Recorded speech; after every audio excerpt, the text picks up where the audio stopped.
Radio भी राम राम कहते हैं। क्या रेडियो को कभी मुक्ति मिलती है?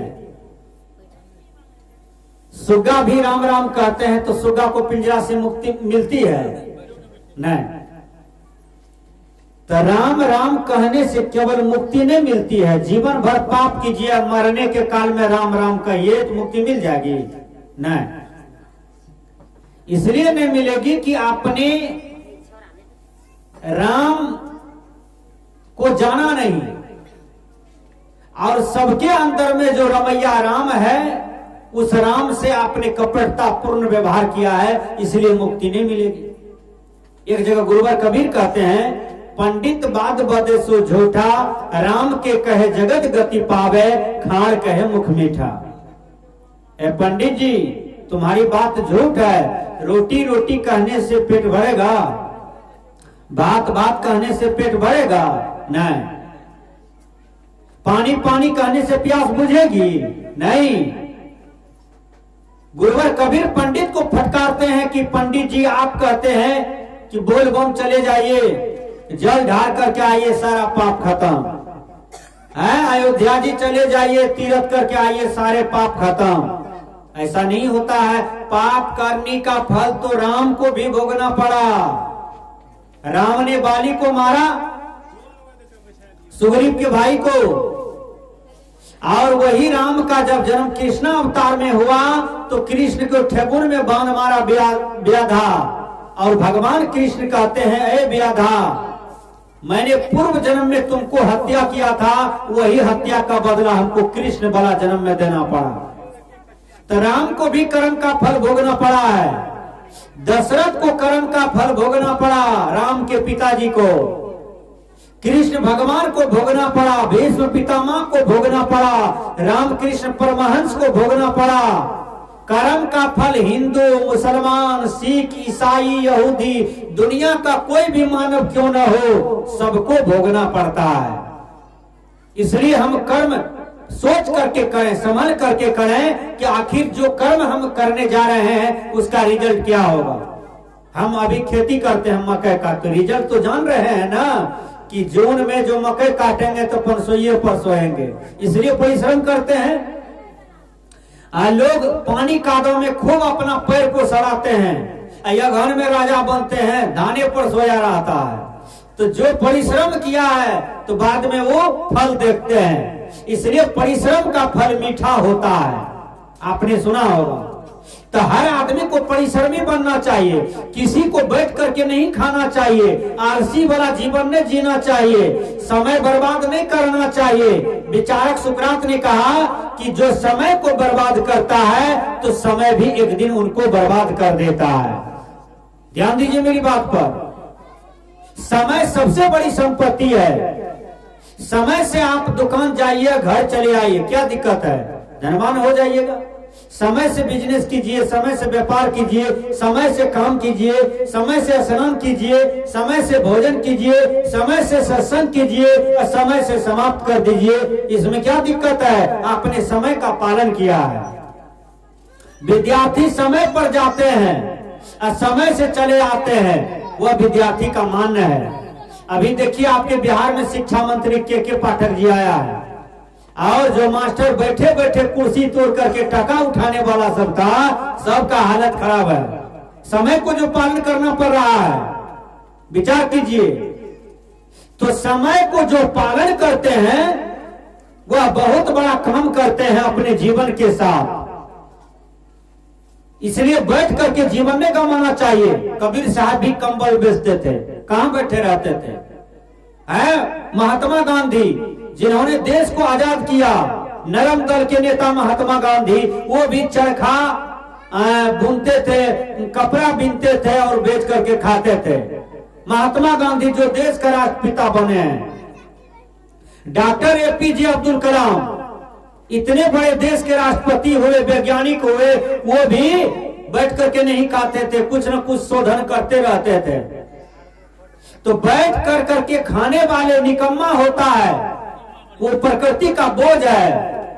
संत कहते हैं कि हर आदमी को काम करना चाहिए, जब तक देह में ताकत हो, बल हो, तो काम करना चाहिए, बैठे नहीं खाना चाहिए। एक 90 वर्ष का बूढ़ा हमको मिला नेपाल में, उसको हम देखे प्याज कमा रहा था। मैंने कहा बाबा आप इतने उम्र दराज हैं, इतने उम्र दराज हैं, लगते हैं कि अगला ठंडी आप नहीं टिक पाएंगे। कहा कौन कहता है आपको, मेरे सामने में कितने गया, मैं कितने का भोज खाया हूं। मैंने कहा ये काम काहे करते हैं, कहा इतने काम है, ये प्याज सब ठो कमा करके जाएंगे, बेटा का जलखै दे आएंगे, बेटा हल चला रहा है उसको कहेंगे घर जाओ, जाना काम करना, बाजार चले जाना दुकान खोलने के लिए, हम हल चलाएंगे। तब हमको आश्चर्य लग गया, 90 वर्ष का बूढ़ा, वो बैठे नहीं रहता था, वो कुछ न कुछ करते रहता था। कबीर साहब भी कहते हैं कहीं कबीर कुछ उद्यम कीजिए, अपनों खाए और को दीजिए, कुछ कमाइएगा तब न कल दानो पुण्य कीजिएगा 50 टका। रणबीर बाबा जाएंगे तब न आप कभी दहियो चूड़ा खिलाइएगा, दाल भात सब्जी दीजिएगा। हमारे देखिए जवाहर बाबू कभी कुछ दे देते हैं, बाबा लेते जाइए आश्रम पर। हमारे प्रकाश बाबू देते रहते हैं, बाबा लेते जाइए कुछ न कुछ है। तो कमाते हैं तब न देते हैं गुरु को भी। कोई आ जाएंगे 2 मुट्ठी दान करने में भी आनंद आएगा। तो जब तक कमाइएगा न तब तक आप क्या दीजिएगा। अभी देखिए जिसके यहाँ सत्संग हो रहा है वो कमाए हैं, तभी स्पीकर वाले पैसा देंगे, साधु महात्मा को विदाई बंदगी में पैसा लगेगा। तो बिना धन धर्म न हो खगेशा, धन को कमाइए लेकिन उसका सदुपयोग करें, दुरुपयोग नहीं। अब सिगरेट पी करके हम धन को बुरा दें, शराब पी करके बुरा दें, दारू पी करके बुरा दें, पर स्त्री गलत स्त्री का संगति कर लें, अब वो धन टान रहा है, आपका धन चूस रहा है, एक दिन धोखा दे देगा, कोनो प्लेटफार्म पर आपका हत्या करवा देगा। हुआ एक घटना में सच्चा घटना का आया, अररिया जिला की घटना है। एक महिला पान का दुकान कर रही थी, तो बगल में स्कूल था, एक टीचर से उसको गलत संगति हो गया और उसका पति था पंजाब में। अब वो टीचर के साथ वो जैसा पति पत्नी रहता है वैसा रहने लगा, क्योंकि कोई रखवाला नहीं था, बच्चा सब छोटा सब था। फिर गांव के कोई एक नवजुवक था, वह देखने में बड़ा सुंदर था, उनको भी संगति हो गया उस महिला से। अब वो टीचर को पता चला कि लड़का इनके साथ भी रहता है। वो टीचर क्या किया, 6.5 लाख टका दिया उस लड़का का हत्या करवाने के लिए, वही महिला को दिया। कहा वो जब इस रात में आएंगे तो तुमको दबिया से मार देना है, काट देना है गला को, सोएगा तुम्हारे पास, जब नींद में चला जाएगा तो दबिया से तुमको काट देना है। ये 6.5 लाख रुपया तुमको हम दे रहे हैं। 6.5 लाख रुपया वो ले लिया। वो लड़का आया, उसके साथ जो करना था किया, दोनों सो गया। जब लड़का नींद में चला गया तो वो महिला दबिया दिन में बहुत पिजा करके रखा था, उसके बाद उसके गर्दन पर चला दिया और गर्दन कट गया। लड़का का हत्या हो गया। बाप का एक के बेटा था, विचार कीजिएगा। अभी 100 बीघा जमीन वैसे पड़ा हुआ है, सब बहिन बांट रहा है जमीन को, विचार कीजिएगा। तो कहने का भाव है कि गलत चाल में जाइएगा तो गलत हाल होगा। आपको कोई मिलता है तो क्या पूछते हैं, भाई कहो हाल चाल केना छे, है? तो जेकर चाल खराब छे ओकर हाल खराब छे, हैं? जे माता बहन का चाल खराब ओकर हाल खराब, जे भाई बाप का चाल खराब ओकर हाल खराब। संत महात्मा कहते हैं चाल को ठीक करो तो हाल भी ठीक होगा, नहीं तो सब चीज गड़बड़ा जाएगा। इसलिए रामायण भी कहते हैं बड़े भाग मानुष तन पावा।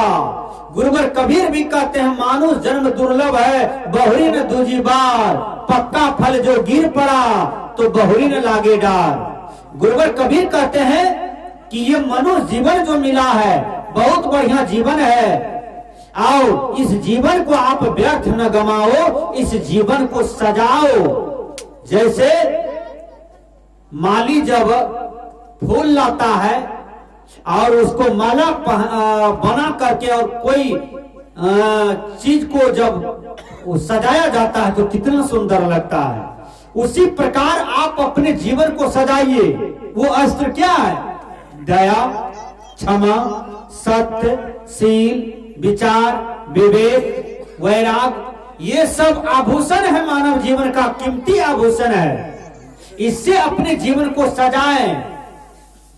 आपका जीवन प्रतिभावान हो, आपका जीवन क्षमाशील हो, आपका जीवन में उदारता हो, आपके जीवन में प्रभुता हो, नम्रता हो, लघुता हो, आपका जीवन बिल्कुल सजा रहे, किसी भी प्रकार के दाग आपके जीवन में न रहे।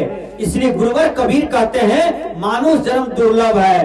अरे मानव, जिस तन को आप पाए हो, यही तन को पाने के लिए देवता ललायित है, यही तन को पाने के लिए सूर सोच रहे हैं कि हमको मिलता तो हम भी बढ़िया बढ़िया भोजन करते, हम भी बढ़िया कपड़ा पहनते, हम भी बनमनखी बाजार घूमते, हम भी रिश्ते नाते लोग से मिलते, हम भी इतना सुख भोग करते।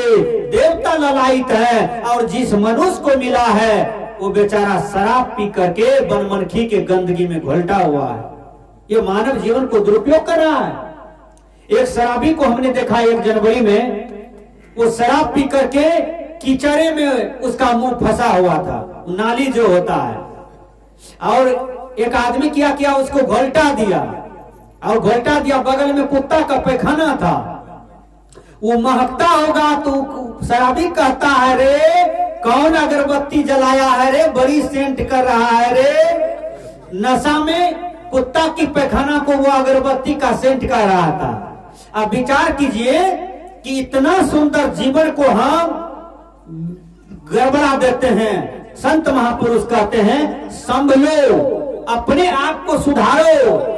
जो भी आपके जीवन में गलत आदतें हैं, संत महापुरुष के सहचर में जाकर के उनको सुधार करो।